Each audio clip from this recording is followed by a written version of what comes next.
The D.C. death with dignity laws survived a challenge on Capitol Hill, but is there more to come?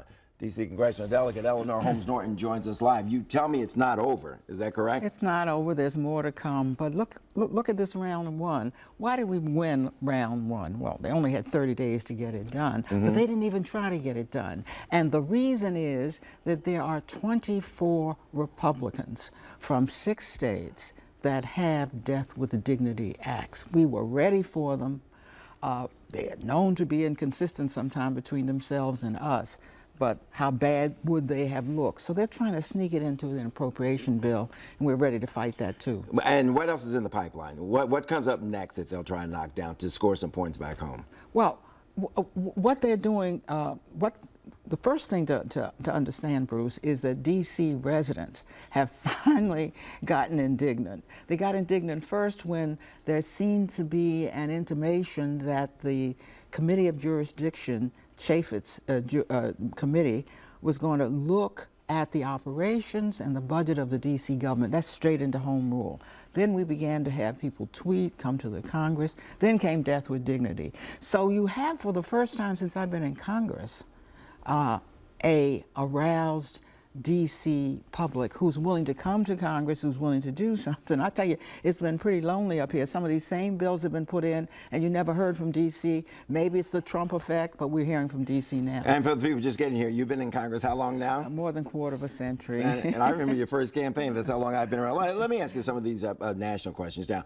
As a member of the Congressional Black Caucus, have you and the other members of the caucus heard from the White House? Do you expect to meet anytime soon with President Trump? Well, when we went public on him, we have. He had a press conference just the other day and was asked by a reporter whether he'd be willing to meet with the CBC, to which he said, well, would you set up a meeting with me with the CBC? Right. And she said, wait a minute, that's not what I do. Right.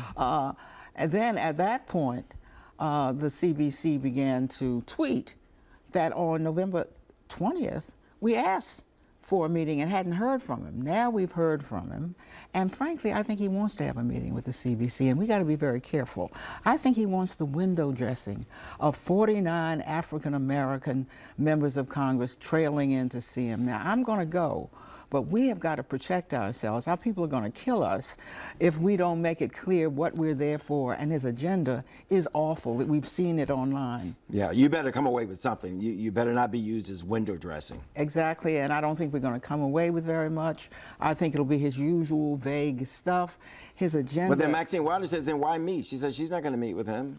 You know, if you have a president of the United States and you got almost 50 members of Congress, it's impossible for the rest of us to take the position, well, we won't have anything to do with him. Also, by the way, he is less conservative than our own colleagues in the House of Representatives. So let's see what we can do with him. Yeah, let me ask you this, because you have to get along with everybody, okay, being the representative for the district. But what's your feeling about these people who are out there in the streets today saying he's not our president? What do you say to those people? Well, I tell you, the engagement of the public is the only hope we have. This man became president only because of a few members of the public who didn't step up. Now, if they can keep this up for 2 years, and that's the question, right, then maybe we can win back the House and take out Trump. Right.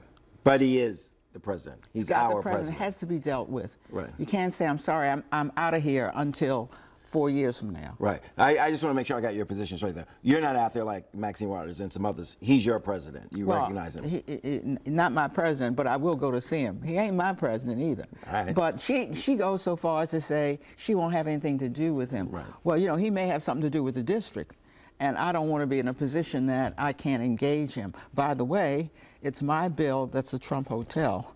Of course, Trump was chosen by civil servants, and when I put in the bill and wanted to renovate the hotel, I never had in mind that Trump would be the owner of the hotel. We don't have a lot of time, but I got to ask you this about his attacks on the press, and we're the enemy of the people. Your take on that? So dangerous and so clear why he's doing it. The press is doing its job.